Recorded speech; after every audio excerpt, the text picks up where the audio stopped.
Wa innaha yaumal qiyamati hizyu wa nadamah.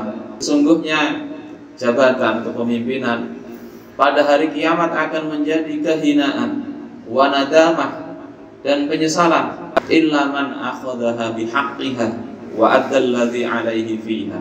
Kecuali pertama bagi orang yang mengambil kepemimpinan itu dengan hak, dengan benar, bukan dengan pemaksaan, bukan dengan kecurangan.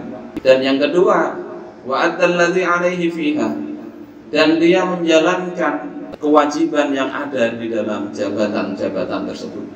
Ma'asyiral muslimin rahimakumullah, tanpa dua hal ini maka jabatan apapun, kepemimpinan yang dibanggakan di dunia itu kelak justru menjadi sesuatu yang disesali, sesuatu yang membuat hina. Khalifah Umar bin Abdul Aziz, ada satu hal yang membuat kemudian beliau ini merasa was-was, yakni apa? Yakni tentang kezaliman yang dilakukan oleh rezim sebelumnya, yakni oleh saudara-saudara beliau sebagai kepala negara.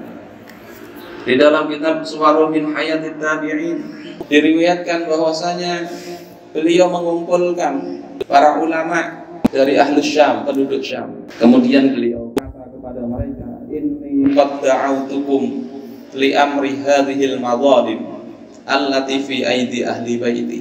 Aku sesungguhnya mengumpulkan kalian para ulama tentang urusan kezaliman yang dilakukan oleh keluargaku sendiri, yakni kezaliman dari paman-paman beliau, orang tua dan mertua beliau yang seorang kepala negara. Fama tarawna biha, bagaimana pendapat kalian terhadap kezaliman itu? Haruskah aku menyelesaikannya sekarang ataukah itu menjadi urusan rezim sebelumnya?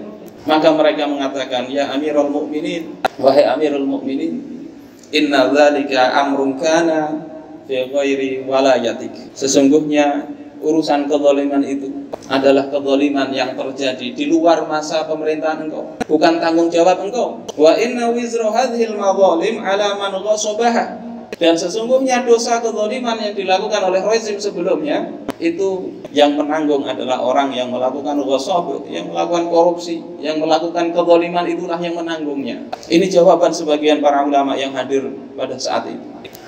Tetapi jawaban ini tidak menenangkan hati beliau, hingga kemudian salah seorang ulama yang berbeda pendapat dengan ulama yang ngomong tadi, dia mengatakan untuk ib'ats ya Amirul Mukminin ila Abdul Malik, kirimlah wahai Amirul Mukminin orang untuk menemui Abdul Malik. Abdul Malik ini adalah putranya beliau sendiri, remaja yang usianya sekitar 17 tahunan, tetapi ketakwaannya luar biasa. Putra beliau sendiri. Fa innahu laisa biduni man ta'uta ilman aw fiqhan aw aqlan. Maka Abdul Malik ini adalah orang yang bukan di bawah orang yang engkau undang dari sisi keilmuan, kefakihan dan akal.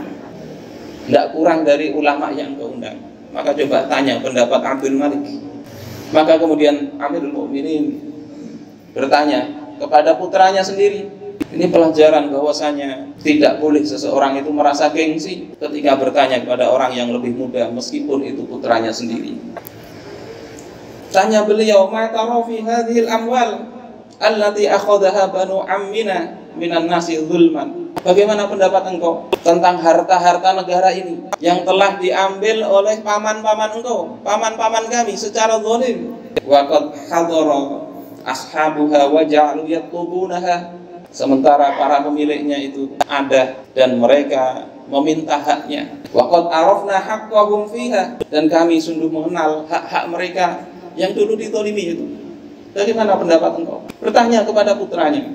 Maka kemudian putranya menjawab tanpa memandang ini bapaknya. Beliau lebih menginginkan keselamatan bapaknya daripada harta yang sudah dikumpulkan itu. Kata anaknya, ara an turaddaha ila ashabiha madum taqad arafta amroha. Aku berpandangan wahai ayah agar engkau kembalikan harta-harta yang telah diambil oleh rezim sebelumnya, meskipun itu paman-paman kita. Kalau engkau tahu itu maka kembalikan. Wa innaka illam taf'al, dan sesungguhnya engkau wahai ayah, kalau engkau tidak lakukan itu, kunta syarikan lilladzina akhadhuha zulman, maka engkau menjadi mitra, menjadi sekutu bagi orang-orang yang melakukan hal tersebut, yang mengambil harta secara zalim. Akhirnya Khalifah Umar bin Abdul Aziz memulai pembersihan dari korupsi. Itu mulai dari keluarga beliau, istri beliau, perhiasannya yang disimpan, yang diperoleh dari kepala negara sebelumnya, yang menurut beliau itu tidak tepat, maka beliau kembalikan harta itu ke Baitul Mal. Ma'asyiral muslimin rahimakumullah. Ini PR bagi siapa saja yang menjadi penguasa, maka apa saja kezaliman yang terjadi sebelumnya tidak serta-merta dia bisa berlepas tangan. Jika dia tahu bahwasanya ada kezaliman, baik itu terkait harta, terkait kehormatan, terkait kriminalisasi, terkait apa saja yang bertentangan dengan Islam, dibuat kebijakan, peraturan, undang-undang maupun peraturan pengganti undang-undang. Ketika itu adalah kezaliman, maka tanggung jawab bagi penguasa setelahnya untuk membatalkannya.